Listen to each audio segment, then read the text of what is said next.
Kaum muslimin sedang jamaah Jumat yang dirahmati oleh Allah. Para ulama bertanya dengan berbagai macam kitab menjelaskan padimna le faedah takwa, padimna le manfaat takwa kepada Allah Subhanahu wa taala. Di antara yang pertama, manfaat takwa itu adalah mahabbatullah, kecintaan Allah. Sesuatu yang sangat berharga apabila kita yang mendapatkan kecintaan Allah Subhanahu wa taala. Sebagaimana Allah berfirman, "Innallaha yuhibbul muttaqin." Sesungguhnya Allah itu mencintai orang-orang yang bertakwa kepada-Nya. Selain dicintai oleh Allah, orang-orang yang bertakwa juga akan senantiasa dicintai oleh makhluk-makhluk Allah, baik yang ada di langit maupun yang ada di bumi. Yang kedua, manfaat takwa adalah qabulul a'mal, diterima amal perbuatan kita.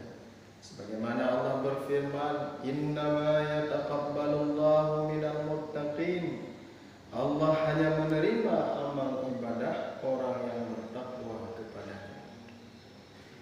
Yang kelima, manfaat orang bertakwa itu terpelihara dan kita ditolong oleh Allah dari kejahatan dan tipu daya musuh. Sebagaimana Allah berfirman dalam Al-Quran, "Wa in tasbiru wa tattaqu la yadurrukum kaiduhum syai'a." Jika engkau bersabar dan bertakwa kepada Allah, niscaya tipu daya mereka sedikit pun tidak mendatangkan kemudaratan kepadamu. Jaminan Al-Quran, jaminan Al-Quran, jaminan Allah Subhanahu wa taala. Yang kedua, orang yang bertakwa itu akan selamat dari kesusahan dan dia akan mendapatkan rezeki yang halal dari Allah Subhanahu wa taala. Selalu ada jalan keluar dari setiap kesulitan, baik masalah dirinya, baik masalah keluarganya, baik masalah tetangganya, maupun masalah usahanya.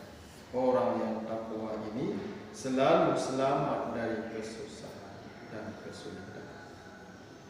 Sebagaimana Allah berfirman dalam Al-Quran, "Wa may yattaqillaha yaj'al lahu makhraja wa yarzuqhu min haitsu la yahtasib." Barang siapa bertakwa kepada Allah, niscaya dia akan mengadakan baginya jalan keluar dari setiap kesulitan dan memberinya rezeki dari arah yang tidak disangka-sangka. Yang kelima, manfaat takwa lam al-bisyarah indal maut, diberikan gembira menjelang kematian. Yang keenam, faedah takwa lam an-najatu minan nar, orang yang takwa itu akan selamat daripada api neraka.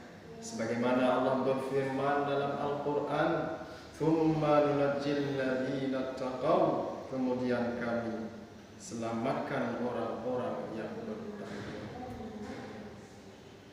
Kemudian yang ketujuh, manfaat bagi orang yang bertakwa dalam al-khulud fil jannah, orang yang takwa akan kekal di dalam surga. Sebagaimana Allah berfirman, "Al-jannatu u'iddat lil muttaqin," surga itu disediakan untuk orang-orang yang bertakwa kepada-Nya. Ini hanya 7 bab yang dapat kamu sampaikan. Ini hanya 7 bab yang kamu sebutkan. Mengingat waktu singkat, dalam faedah manfaat takwa kepada Allah Subhanahu wa taala. Kaum muslimin, kaum sidon dan Bandung yang dirahmati oleh Allah. Yang kedua, pesan Rasulullah sallallahu alaihi wasallam, "Wa atbi'is sayyi'atal hasanata tamhuha." ikutkan kejahatan itu dengan perbuatan baik. Niscaya perbuatan baik itu akan menghapuskan kejahatan. Pengertian kejahatannya para ulama dibagi dua macam.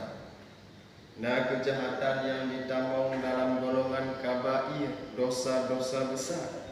Lagi contoh durhaka kepada dua orang tua, jepi tua atau yang memabukkan, berzina, pajuh riba, membunuh orang dan sebagainya.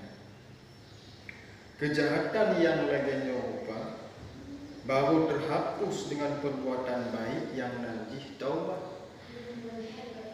Karena pakar orang yang pungut dina ada mengambil rakaat di pupuk sembahyang, hanya bisa dihapus dosa dina kecuali taubat. Orang yang pajuh riba ada mengambil rakaat di pupuk sembahyang, hanya bisa dihapus dosa riba